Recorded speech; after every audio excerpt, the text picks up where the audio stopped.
passamos a apresentar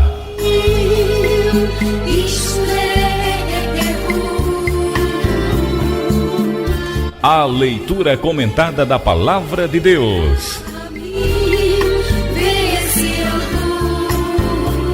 Programa Momentos com Jesus. Leitura comentada da Palavra de Deus.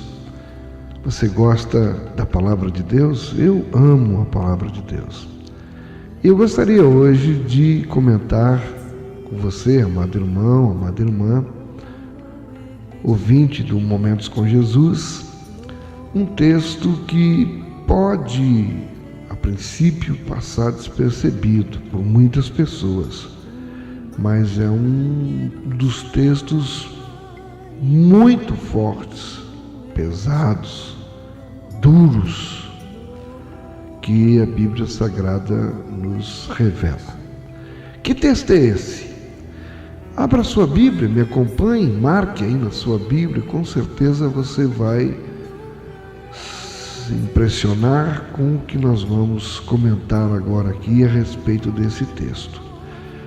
Evangelho segundo escreveu Mateus, capítulo 16, e os versos do 21 ao 23. Apenas 3 versículos nós vamos ler e comentar agora. Repetindo, Evangelho segundo escreveu Mateus, capítulo 16, e os versos do 21 ao 23. Como está escrito, diz assim: desde esse tempo, começou Jesus Cristo a mostrar a seus discípulos que lhe era necessário seguir para Jerusalém e sofrer muitas coisas dos anciãos, dos principais sacerdotes e dos escribas, ser morto e ressuscitado no terceiro dia. Por enquanto eu vou ler só o 21, depois eu leio os outros dois e vamos comentar agora o versículo 21. O que nós temos aqui? Nós temos uma informação de que Jesus, num dado momento do seu ministério terreno, é evidente, ele tinha noção do que o esperava, ele sabia qual a missão que o Pai havia lhe confiado. Ele precisava passar pelo tormento da morte de cruz e da ressurreição. Este era um plano, era o propósito, era o motivo de Jesus ter vindo aqui na terra.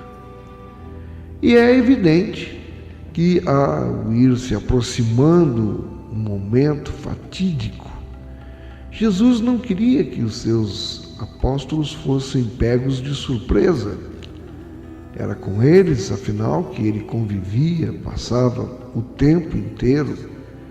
Eram as pessoas da sua confiança, mais próximas dele, e certamente eles precisavam ser preparados para o que iria acontecer.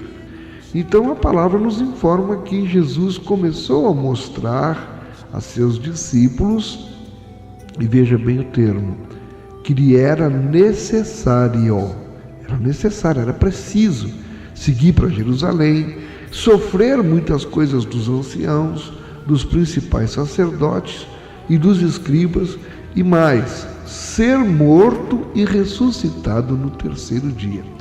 É evidente que é uma informação muito pesada. Imagine se hoje nós tivéssemos essa condição de prever exatamente o que ia acontecer conosco, e reuníssemos nossos familiares e disséssemos: olha, eu estou precisando, eu tenho que ir para tal lugar, porque lá é necessário que eu venha a ser preso, que venha a ser açoitado e que me matem.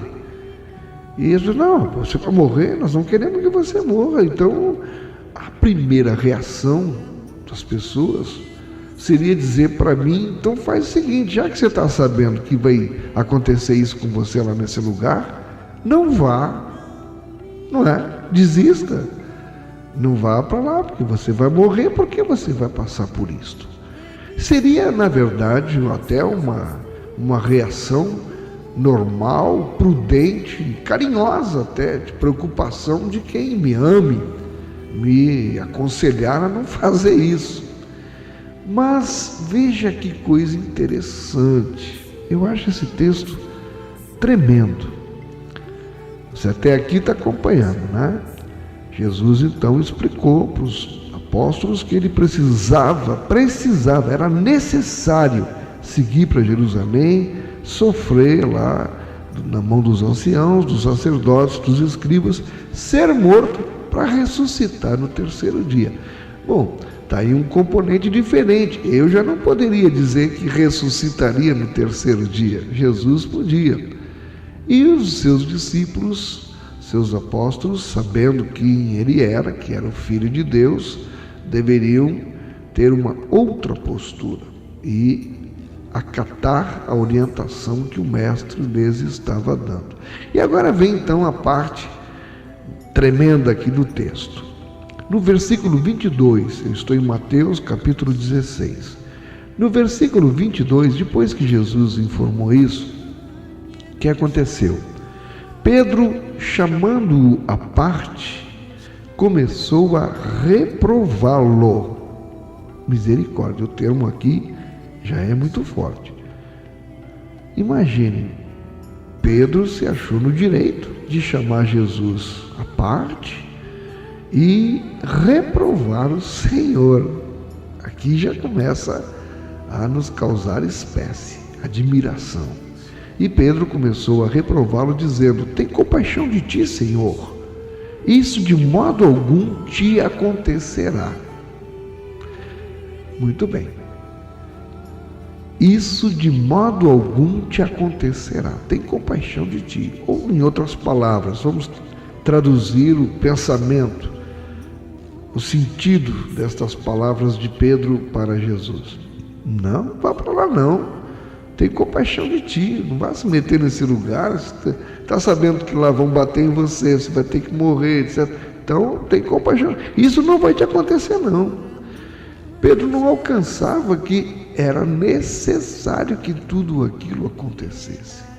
Porque se Jesus não fosse para Jerusalém, se ele não estivesse lá, ele não seria preso, não seria surrado, não seria julgado, não seria crucificado, não morreria e, consequentemente, não ressuscitaria. E o mais importante de tudo está exatamente nisso. Ele precisava, como enviado do Pai, morrer para poder ressuscitar, e através dessa morte na cruz e o fato de ele ressuscitar, nos deixaria a mensagem que mudaria a história da humanidade para antes e depois de Jesus Cristo.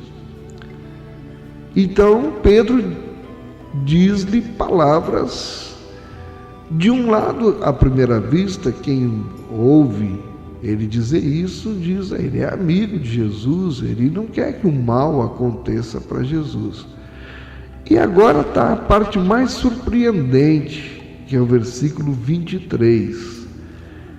A reação do Senhor Jesus diz assim: mas Jesus, voltando-se, disse a Pedro: arreda, Satanás, tu és para mim pedra de tropeço, porque não cogitas das coisas de Deus, e sim das dos homens. Uau! Já pensou, irmão? Você já pensou? Vamos imaginar a seguinte situação. Você congrega lá conosco, na Batista Novo Horizonte. Aí você chega e diz alguma coisa para mim. Eu digo: olha, nós estamos aqui, é necessário que a gente construa o templo da igreja, já compramos o terreno, já pagamos, e agora nós vamos começar uma campanha aqui para a construção do templo da igreja. Aí você chega e diz assim: que isso, pastor Edson? O senhor não devia estar pensando nisso não, tem outras coisas mais importantes. e eu dissesse para você: arreda, Satanás, tu és para mim pedra de tropeço, porque não cogitas das coisas de Deus e sim das dos homens. Meu irmão, minha irmã, sinceramente, se eu dissesse assim para você, após você me dar uma sugestão, o que você faria? Se não me batesse, em respeito aos meus cabelos brancos, a minha idade, provavelmente você nunca mais ia querer participar lá da nossa igreja. Você dava meia volta, ia sair bufando rua fora, e eu, com quem quer que você encontrasse, ia contar o episódio. Mas rapaz, eu fui falar com ele, fui dar uma sugestão, e ele ignorou que era eu que estava ali e me chamou de Satanás, arreda, Satanás. Já pensou? Você se sentiria todo ofendido. E foi exatamente essa situação que aconteceu entre Jesus e Pedro. Quando Pedro disse para ele, reprovando ele, tem compaixão de ti, Senhor, isso de modo algum te acontecerá. Jesus, voltando-se, disse a Pedro: arreda, Satanás. Não falou com Pedro, falou com quem Jesus estava vendo que estava por trás de Pedro, querendo dissuadi-lo da sua missão. E isso aqui que eu entendo como extremamente pesado. Irmão, é possível alguém estar anos na caminhada cristã e ainda não ter se convertido? É possível. Nós vamos ver um pouquinho mais adiante, no próprio Evangelho de Mateus, que Jesus diz a Pedro: quando te converteres, ajuda aos teus irmãos. Quando te converteres. Ele chamou Pedro: Pedro, quando te converteres, ajuda teus irmãos. Isso eles já estavam lá em Jerusalém, e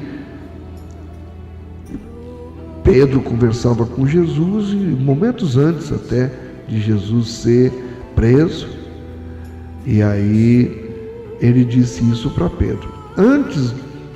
Quando te converteres, foi o termo. Quando te converteres. Ou seja, até a véspera da morte de Jesus, Jesus olhava para Pedro e via que ele ainda não havia se convertido.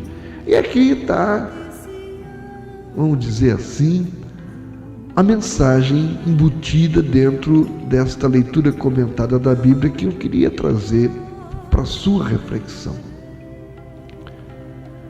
A pessoa como Pedro acompanhava Jesus há 3 anos e meio, praticamente, 3 anos, vamos dizer, quando isso aconteceu. E 3 anos acompanhando Jesus, sabia quem ele era, via os milagres, via os prodígios, ouvia os ensinamentos, conhecia tudo. Mas deu brecha, porque não havia tido ainda uma conversão verdadeira. E o problema aqui, quando Jesus diz arreda, Satanás, ele não estava brincando com Pedro. Ele estava vendo que quem estava usando Pedro era o próprio Satanás. E ele dá a ordem: arreda, Satanás. Por quê? Porque Pedro estava dando brecha e Satanás estava usando ele. Ali do lado de Jesus, o homem que andava do lado de Jesus. Então você vai se admirar, um irmão lá na igreja, que aparentemente é piedoso, é fervoroso e etc.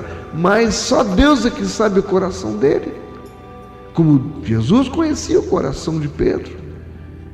E aí aquele irmão, de repente, que você tem ele na mais alta consideração, é uma pessoa de Deus, de oração, piedoso, isso e aquilo, e a pessoa, como você não sabe o coração, está lá dando margem, dando brecha, para que Satanás o use, e vai usar ele dentro da igreja para atrapalhar o serviço da igreja, para atrapalhar o ministério do pastor, para botar outros irmãos para desanimar na caminhada.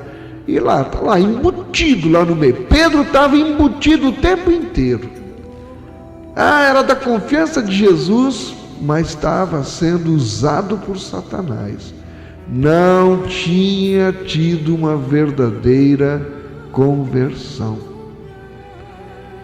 Que reflexão fica para nós isso?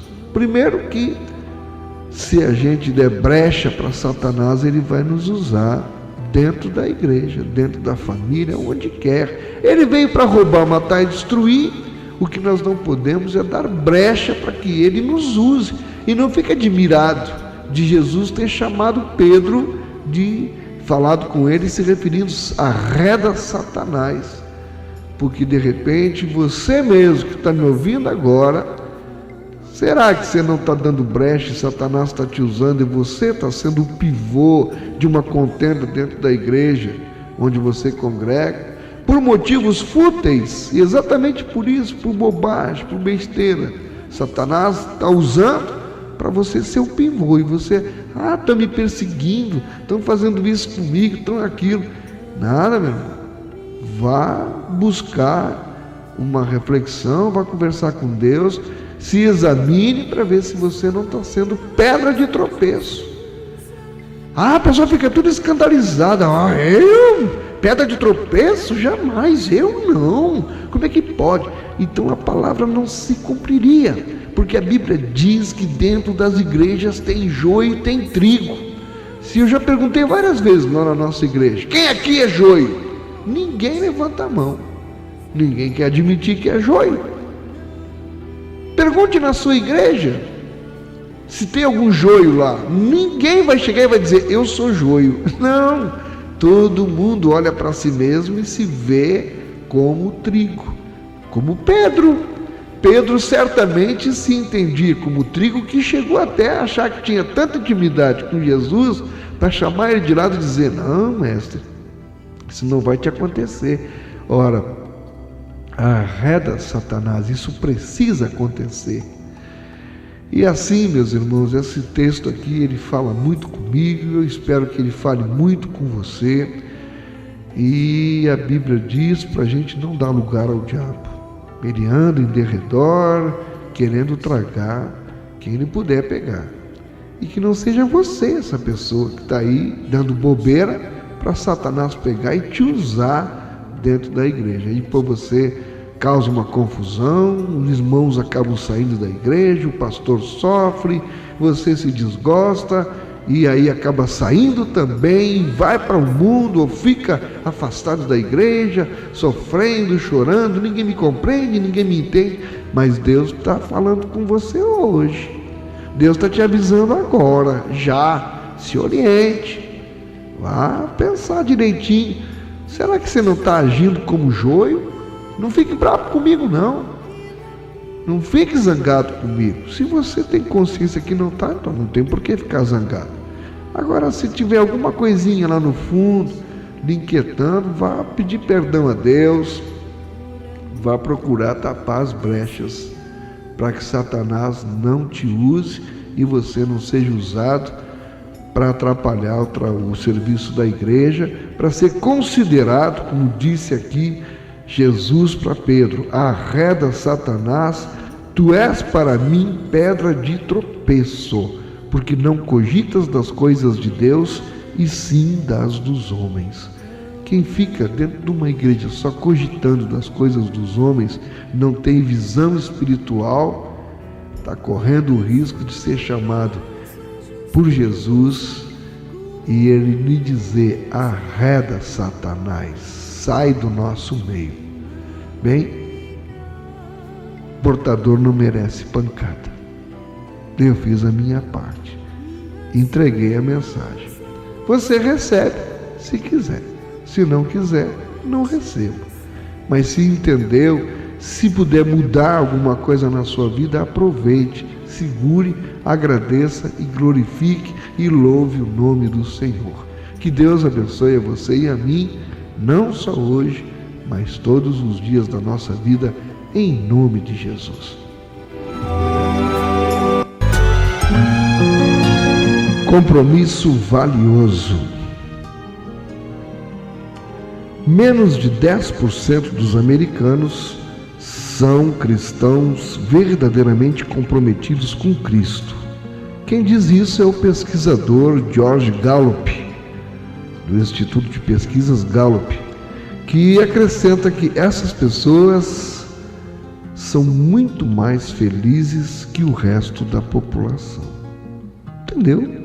Menos de 10% dos americanos são cristãos verdadeiramente comprometidos com Cristo. E ele diz que essas pessoas, menos de 10% dos americanos, são muito mais felizes que o resto da população.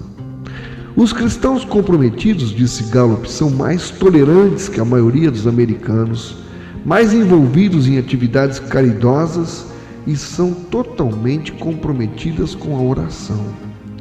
Muitos outros americanos, além desses 10%, professam ser cristãos, continua Gallup. Porém, pouco ou nada sabem sobre vida cristã e agem do mesmo modo que os não cristãos.